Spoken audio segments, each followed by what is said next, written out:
Sherry here, and welcome to my channel. As you can see, it is snowing in my neck of the woods, and I thought it might make you feel all Christmassy. It's a nice ending to the Christmas series that we have been doing. So today I have a special video for you. Natalie, I think she really enjoyed herself when she joined us earlier in November, and we did a video together on an embroidery project. So she took it upon herself and made another video to share with you, and she went through a lot of trouble to film this video, so I wanted to share it with you because she did a really good job.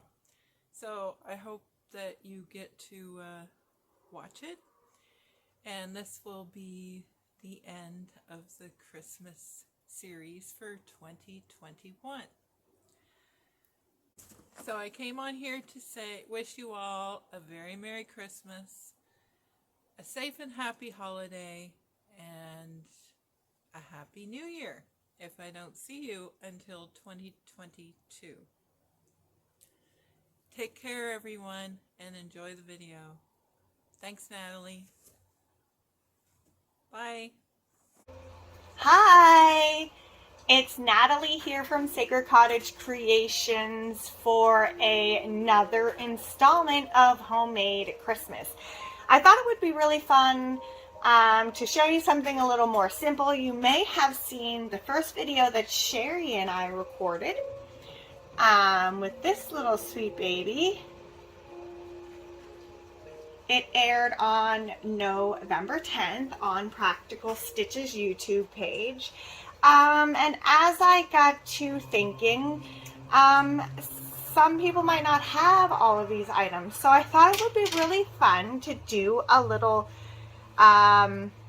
video showing something a little more simple that doesn't need to have a design per se, but you can just work with whatever fabric you have at home. So I just stretched out my fabric here. This is actually a little piece that was donated to me from Sherry at Men's Fabric and Practical Stitches. It's just a little scrap piece that she, was too small for her to do something with, but it's absolutely perfect for something like this. So I've got my fabric. I've got DMC metallic thread E677. This is what I'm going to be using as a highlight stitch. And you know me, I love to have gemstones included with most of my art. So I do have these little tiny Smokey quartz beads that I will be adding. I understand the last time that we recorded a video, you didn't get to see the view over my shoulder. So I'm going to switch the camera around and take some time to explain what I'm doing when you can see a complete shot of the work. So here's my fabric, and I'll be right back. Okay, I promised you a different view, so I'm now set up, and I've got my lap stand here. Should make it easier for you to see the top of the fabric. We are working on something a little more simple. So I said that you could use any fabric, any piece of scrap fabric that you might have at home. And I am a bit of an aggressive stitcher, so I often will double up my fabric. So this is a scrap piece of fabric from Sherry at Men's Fabrics and Practical Stitches. And layered underneath is just a thick canvas. This helps prevent pulling of the fabric. So this particular fabric already has some gold highlight. Basically what I'm going to do is take a single strand of thread, this metallic thread, and I'm going to use a stem stitch to make some of these lines a bit more bolder. And then I'm going to go in with these gemstone beads. See if I can get one out here. And replace some of these inner circles of the poinsettia. I don't dare let that go, it'll roll right off. So I'll tie a little knot in the bottom.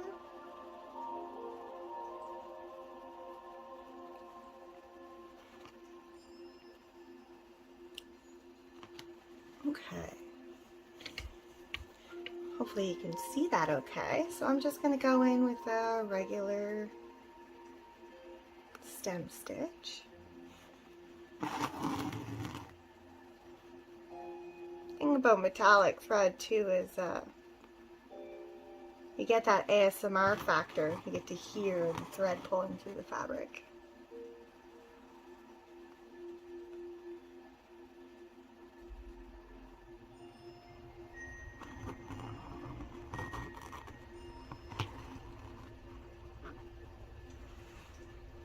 I'm just going to tighten my fabric here. So anytime if you feel like your fabric's too loose, you can give it a little tug along the edges.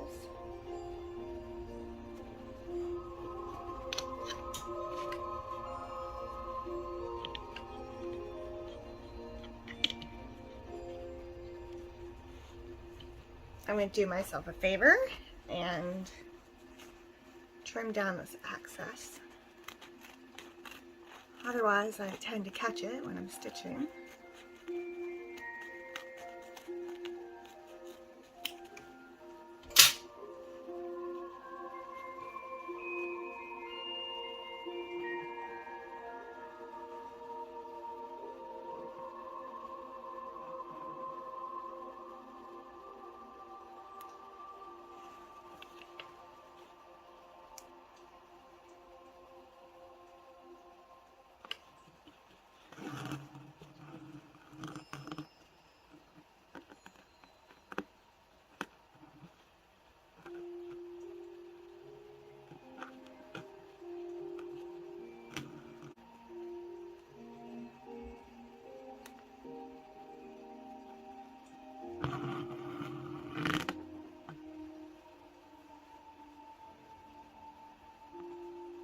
With metallic thread, you always want to make sure that you're letting your needle drop every 3 or so, not 3, but every few stitches, because you'll find it'll start twisting and tangling.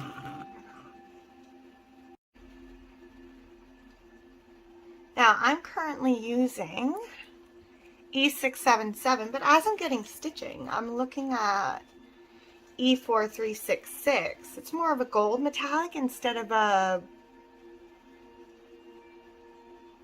I guess like a light gold or gold silver mix. This would blend in a bit more, but I'm going to continue with the E677.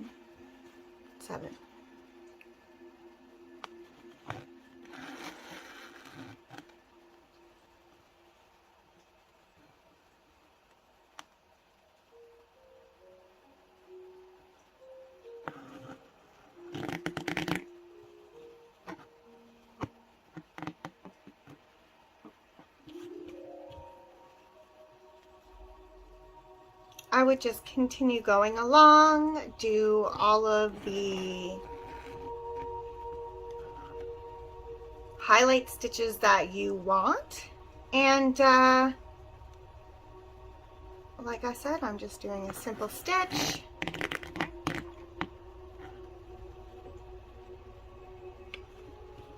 And I'll check back in a little bit and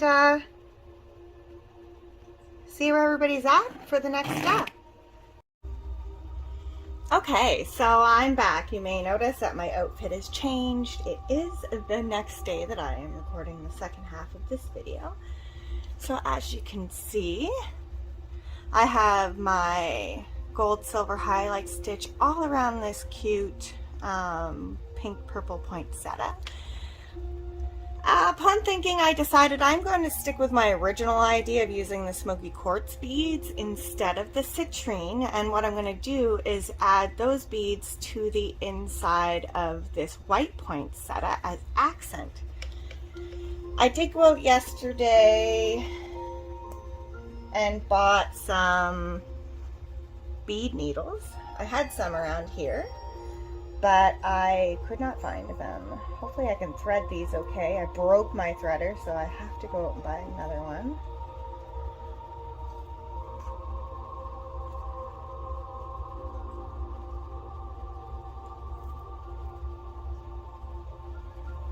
Got all the stuff that I need lined up right here on the edge of the couch.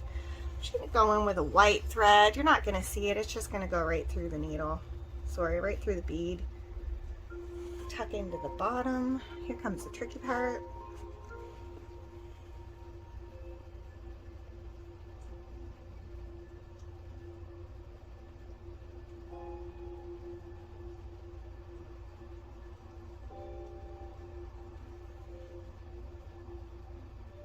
Okay, that actually was a little easier than I was. Oh no. I was going to say that went easier than expected, and then I pulled the thread right out of the needle.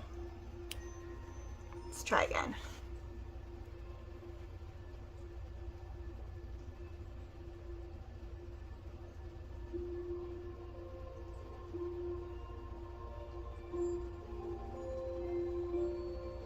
So if anybody has any recommendations for a really good threader, I break mine a lot.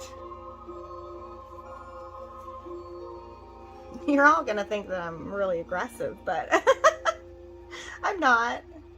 I'm just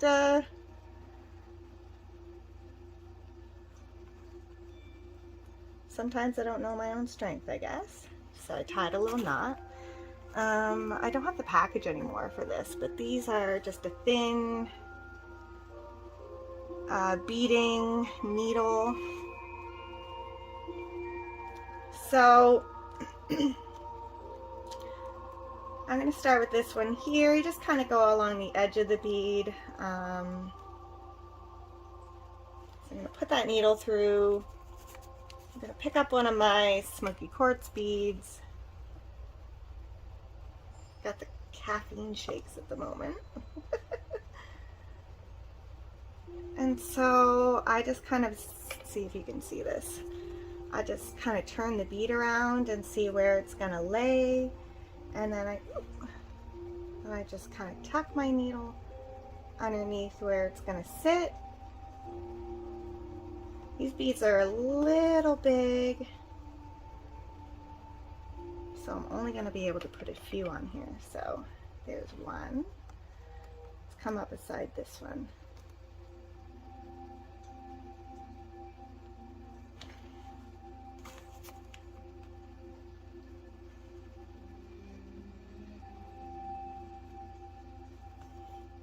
Some people like to use glass beads or plastic beads. I prefer to use gemstones. It adds a little bit of fun metaphysical properties to your artwork. I always turn my bead around to make sure that you can't see the thread underneath there. And you can just place them around your flower however way you want. You know, that's the great thing about art, is you make up your own rules.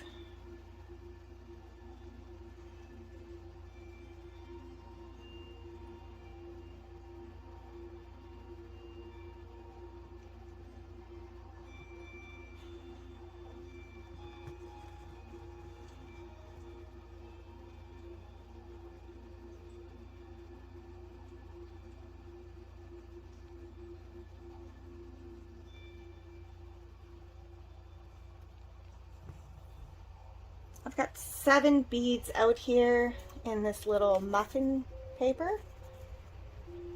So I'm guessing that should be about enough.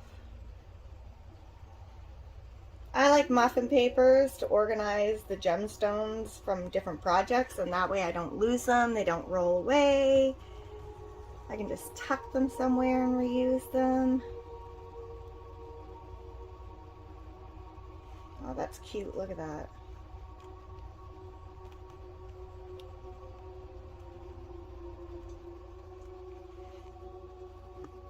See, it's so easy to just do whatever inspires you with your own work.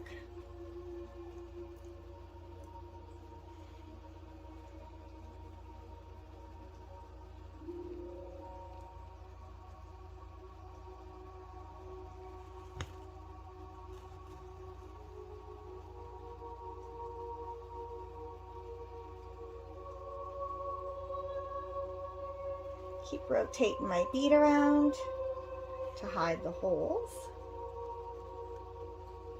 I think 7's going to be the perfect number.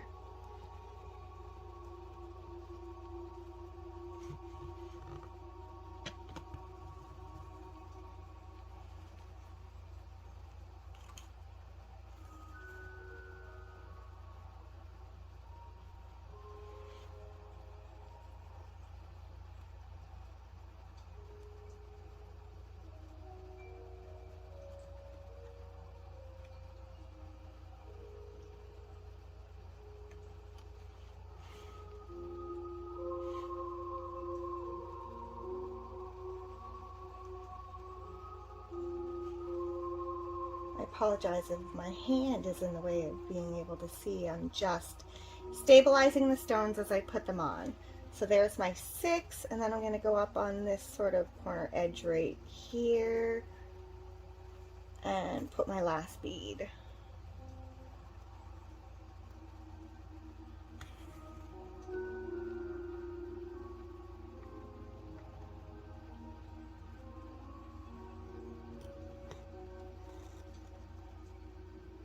And just like that, you can use beads, you can use sequences, whatever you like. So I'm going to flip this around the other side. I don't know if you can see that. And I'm just going to run my needle along here and anchor the end of the string. So that's it. That's basically how you can make your own embroidered ornament at home for your loved ones. You don't have to have a ton of you don't have to be crafty, you don't have to have a ton of skill. You know, a basic sewing technique is all you need to know. There, hold a little hard. Move my paper. I'm going to slide the needle back in this little tube. I like that these needles are so long. My other ones are like 1/3 of the size, and that's probably why I misplaced them. All right, so that's that. I'm going to hold it up right close. So the last thing you want to do is just kind of double check where your where your fabric is. And then what I do is I'll go in with hot glue and I'll secure the bottom canvas first, and then I'll go back in around here, seal over the regular fabric, and then I'll use a felt circle and just seal up that back there. So you want to make sure you have enough fabric left on the edge to be able to tuck it under. I trimmed this pretty good when I started stitching, so I didn't catch the fabric. And I'm literally just going to trim these corners back.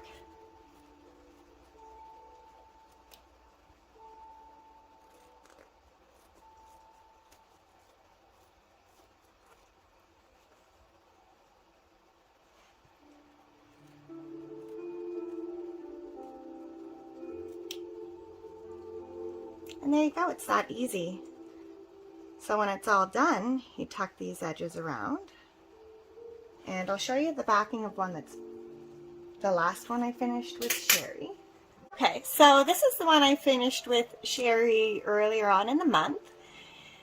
And you'll see once you get the edges all tucked in with glue and you put the felt circle on, that's what you end up with. So it ends up being this beautiful completed ornament that you can either hang on the wall or put a lovely piece of ribbon or thread or whatever you like, and you can hang it on the tree as well. So that's a really nice heartfelt homemade gift that absolutely anyone can make. So there you have it. I'm going to tuck these edges in and take some pictures for you all to see the completed piece. Thank you for watching, and I highly recommend that you check out the rest of the homemade Christmas series from Sherry at Practical Stitches and Men's Fabric. Bye for now.